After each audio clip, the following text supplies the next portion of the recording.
ওটা পড়বে 150, এটা পড়বে 130। এখানে জল রয়েছে ট্যাপেতে, তো দেখছেন মঞ্চটা, ওটা নাট মঞ্চ। এখানে বাথরুমের জন্য খুব ভালো ব্যবস্থা রয়েছে। হ্যালো বন্ধুরা, ওয়েলকাম ব্যাক টু ইন্ডিয়ান ভবু ঘুরে। তো অন্যান্য দিনের মতো আজকে নতুন আরেকটি দিনে নতুন আরেকটি জায়গায় চলে এসেছি। আর থাম্বনেল দেখে তো বুঝতেই পেরেছেন আজকে আমি কোথায় নিয়ে এসেছি আপনাদের। আজকে আমি আপনাদের ঘুরে দেখাবো পুরো বিষ্ণুপুরটা। বিষ্ণুপুরে কি কি জায়গা দেখার আছে, কি কি জায়গা আপনারা দেখবেন, কিভাবে যাবেন, আর কলকাতা থেকে কি করে আসবেন, পুরো জিনিসটাই আমার এই ভিডিওর মধ্যে দেখতে পাবেন। চলুন তাহলে আজকে আমরা দেখি বিষ্ণুপুর পুরো শহরটা ঘুরে। সকাল সকাল আপনারা হাওড়া থেকে রূপসী বাংলা বা আরণ্যক ট্রেন ধরে চলে আসবেন বিষ্ণুপুর স্টেশনে। বিষ্ণুপুর স্টেশনে আপনাদের নামাবে 1 নম্বর প্ল্যাটফর্মে। তো 1 নম্বর প্ল্যাটফর্ম থেকে চলে আসবেন 3 নম্বর প্ল্যাটফর্মের পরে ওই পাশটায় চলে আসবেন। আমি দেখাচ্ছি আপনাদের। তো এখান থেকে আপনারা টোটো পেয়ে যাবেন। টোটোতে আপনার 200 টাকা করে পার ঘন্টা, 200 টাকা করে লাগবে। আর আমি আপনাদের আজকে ঘুরে দেখাবো বাইকে করে। চলুন আমার সাথে দেখি বিষ্ণুপুর শহরটা। আপনারা এখান থেকে পুরো টোটো পেয়ে যাবেন, রিক্সা টোটো পেয়ে যাবেন। আর সামনে দিয়ে আমি এখন যাব, চলুন আমার সাথে।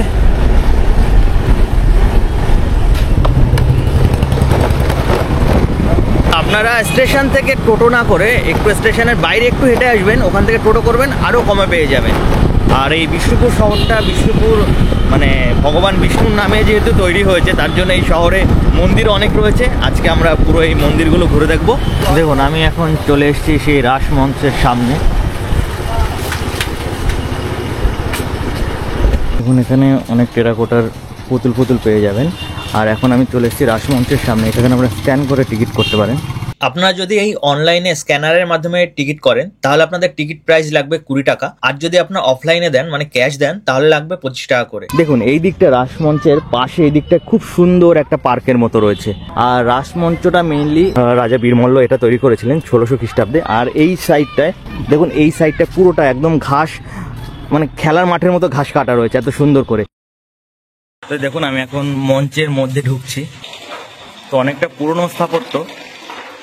আর ইটগুলো আমাদের এখনকার ইটের মতো না। দেখুন ইটগুলো অন্য টাইপের ইট রয়েছে এখন, ছোট ছোট ছোট ছোট করে। এটা পুরা মাটির ইট, মেনলি মাটিরই হয়, কিন্তু এটা হয়তো অন্যভাবে তৈরি করা। আমাদের ইটগুলো এখন আলাদা, আর এই ইটগুলো আলাদাই ছিল।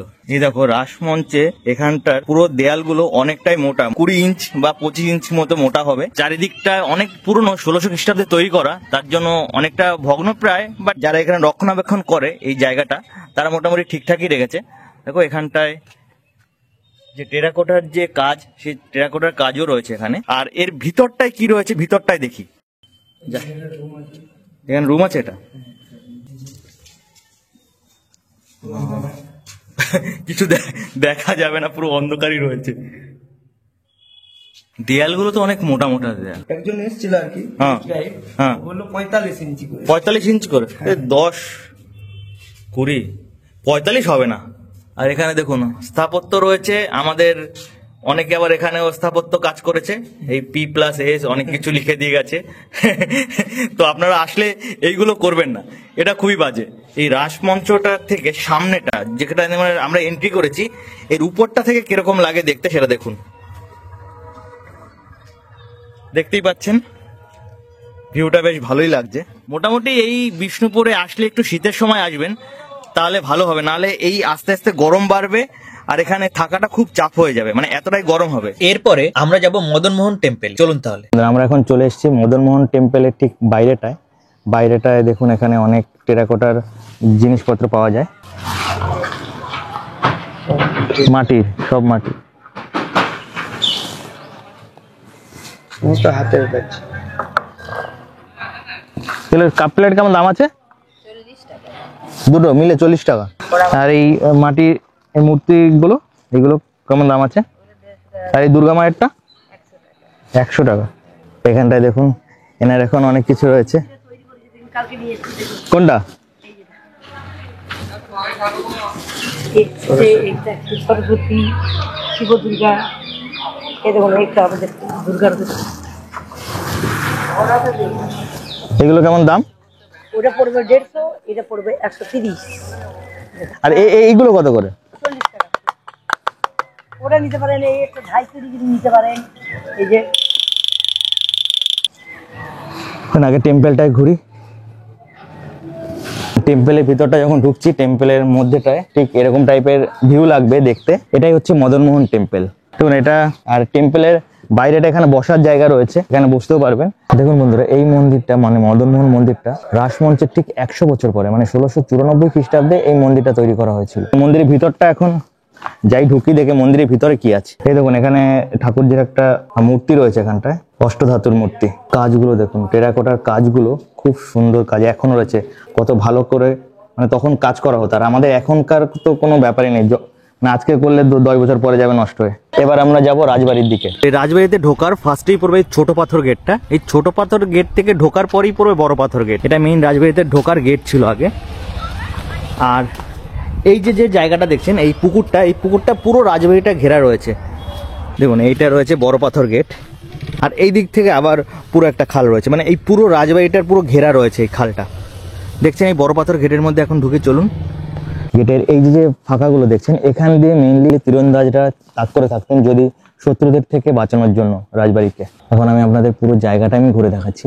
এই দরজাটা মেইনলি চেক পয়েন্ট হিসেবে কাজ করতো, মানে রাজবাড়িতে ঢোকার চেক পয়েন্ট হিসেবে এই যে বড় পাথর গেট, এই পাথর গেটটাই কাজ করতো। এটা রয়েছে রাজবাড়ির মেইন তোরণ, এরা মহারাজ বীরহাম্বীরের উদ্যান। আর এখানে কোনো টিকিট চার্জ নেই, শুধু এইটা পর্যবেক্ষণের জন্য বা ঠিকঠাক রাখার জন্য 5 টাকা করে এনারা নিচ্ছেন, আর কিছুই না। মেইনলি বীরহাম্বীরের উদ্যান ছিল, উদ্যানের ওখানে একটা মন্দির করা হয়েছে। এটা মেইন যে মন্দিরটা, এটা হচ্ছে লালজি টেম্পল। এই লালজি টেম্পলের মধ্যে আমরা এখন ঢুকছি। আমি আপনাদের এখন দেখাচ্ছি লালজি টেম্পলটা পুরোটা দেখুন।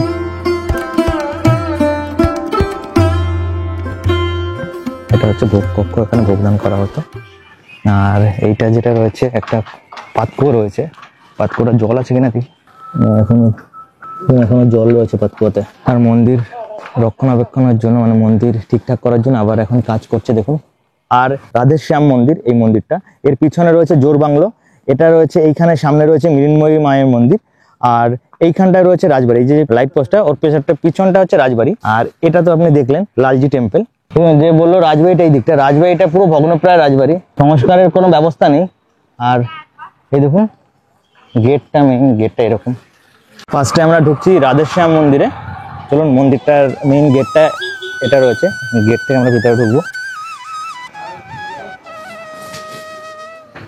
এই যে দেখছেন মঞ্চটা, এটা নাট মঞ্চ। আর এটা দেখুন, এটাও একটা ভোগশালা রয়েছে, এখানে ভোগদান করা হতো। এবার আমি মন্দিরের মধ্যেটাই ঢুকছি, চলুন। বুঝতেই পারছেন অনেকটা পুরনো, তার জন্য এই যে রঙগুলো উঠে গেছে। আর এটা নুড়ি পাথরের দিয়ে বানানো, দেখুন নুড়ির মতো নুড়ি পাথরে বানানো। রাধেশ্যাম মন্দিরে এখানে রাধাকৃষ্ণর মূর্তি রয়েছে, যেটা আমি আপনাদের এখন দেখাচ্ছি। এখানে প্রতিদিনই পুজো করা হয়, দেখলেন। এবার চলুন বাইরের দিকটায়, এবার যাব মা মৃন্ময়ী মন্দিরের ওখানে। আর এই মা মৃন্ময়ী মন্দিরের এই ফ্রন্টের দিকটা দেখুন, একটা বট গাছ রয়েছে। মানে এত ঠান্ডায় জায়গাটা, এত মানে কোনো কোলাহল নেই, কিছু নেই, জায়গাটা খুব ভালো লাগছে। চলুন এবার জোড়া মন্দিরে ঢুকে দেখুন। এই জোড়া মন্দিরটা এসছে, এই জোড়া মন্দিরের যেখানে আমরা ওই রাসমঞ্চের যে টিকিটটা কাটলাম, ওই টিকিটটা রেখে দেবেন, ওটা 2-3 জায়গায় কাজে লাগবে। এই জোড়া মন্দিরে ওই এক টিকিট দেখিয়ে আপনি ঢুকতে পারবেন। এখানে বাথরুমের জন্য খুব ভালো ব্যবস্থা রয়েছে, খুব পরিষ্কার পরিচ্ছন্ন। রাজা তার শত্রুদের এখানে আটক করে রাখতেন, যেটা মানে মেইনলি গুম করে রাখতেন, এটাই তার জন্য গুম ঘরে ঢোকা যাবে না। এখন আমরা যাব পাঁচচূড়া মন্দিরের দিকে। আমরা এখন ঢুকছি পাঁচচূড়া মন্দির, যেটা পঞ্চচূড়া মন্দির বলে সেটা। দেখুন ওখানে যে টিকিটটা করেছে, এই টিকিট এক টিকিট দেখিয়ে আপনারা ঢুকতে পারবেন। এটা 5টা চূড়া, তার জন্য এর নাম পঞ্চচূড়া মন্দির। আর এইখানে মন্দিরটা আমি এখন ভিতরে ঢুকে দেখাবো, ভিতরে পুরোটাই আপনাদের ঘুরে দেখাচ্ছি, চলুন আমার সাথে।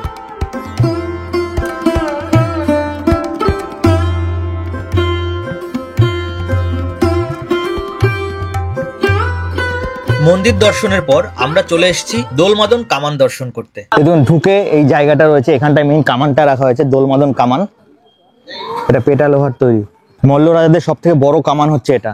দেখছেন এই কামানটার এখানটায় রক্ষণাবেক্ষণের জন্য পুরো রেলিং দিয়ে রাখা হয়েছে। আমি পুরো জায়গাটা কামানটাকে পুরো ঘুরে দেখাচ্ছি আপনাদের। এইটা রয়েছে মেইনলি দোলমাদন কামান। দোলমাদন কামান ওখানে, কামানের এই পাশটা এসে মায়ের ছিন্নমস্তক মায়ের মন্দির রয়েছে, এখানে পুজো দেওয়ার জন্য আপনার ডালা ফালা পেয়ে যাবেন সব। মায়ের মন্দিরে ফটো তোলা যায় না, তার জন্য আমরা দেখাতে পারছি না আপনাদের। আমরা আগে পুজোটা দিয়ে আসি। মায়ের দর্শনের পর আমরা চলে যাব লালবাদে। লালবাদে আমরা এখন ঢুকবো। এই সাইডে একটা মন্দির রয়েছে আর এই পাশে একটা মন্দির রয়েছে, দেখুন অনেকটাই বড় বাঁধ। তাহলে বন্ধুরা আপনারা দেখলেন আমাদের সাথে এই বিষ্ণুপুরের পুরো সব জায়গাটা ঘুরে, সব মন্দিরগুলো ঘুরে। আমি আপনাদের সব মন্দিরগুলো ঘুরে দেখালাম, আমি আর ভাই মিলে, দুজনে মিলে। তো আর এখন এই লালবাদে এসেই পুরো ভিডিওটা শেষ করছি। তো আপনাদের এই ভিডিওটা কেমন লাগলো অবশ্যই কমেন্ট করে জানাবেন। আর ভাই তোমার কেমন লাগলো? আমার দারুণ লেগেছে দাদা, তোমার সাথে ঘুরেও খুব এক্সপিরিয়েন্স পেলাম। আর দাদার চ্যানেলটা সবাই একটু ফলো করে দেবে যারা নতুন এসছো এরকমই ভালো ভালো ভিডিও পাওয়ার জন্য। আর বিষ্ণুপুর সত্যি প্রাকৃতিক সৌন্দর্যের শহর, সবাই যদি চাও তো একবার এসে ঘুরে যেতে পারো। তো ভাইয়ের মুখ থেকে শুনলে। যাই হোক, তাহলে আমাদের ভিডিও আজকে এই অবধি। তাহলে আপনাদের সাথে দেখা হবে পরে আরেকদিন নতুন আরেকটি জায়গায়। ততদিন অবধি আপনারা ভালো থাকবেন, সুস্থ থাকবেন। টাটা।